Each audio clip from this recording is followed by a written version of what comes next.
বন্ধুরা দেখো এই কপিটা নিয়ে এসছে দাদা কালকে বাজার থেকে।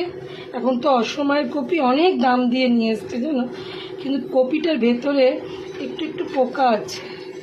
পোকা থাকলে আমরা কি করি বলো, এই জায়গাটা আমি বেশি করে একটু নুন দিলাম, গরম জলে দিয়ে এখনও ফুটিয়ে নেবো না, কেন এটা অসময়ের কপি নয়। একটু নুন বেশি করে দিয়ে আমি কপিগুলো ভিজিয়ে রেখে দেবো 8 ঘন্টা। পুরো গন্ধটা আর যত পোকা আছে জাম আছে সব কেটে যাবে। কেন এটা খুব ভালো মানে কপির জাতটা খুব ভালো, কিন্তু কপিটাতে পোকা আছে আমি দেখেছি। এটার মধ্যে যদি আমি 8 ঘন্টা ভিজিয়ে রেখে দিই না, নুন জল বেশি করে নুন জল দিয়েছি, দেখবে সব জামটা আর নোংরাটা কেটে যাবে।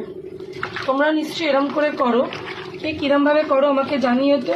আমি এটাকে এখন ভিজিয়ে রেখে দেবো নুন জলে।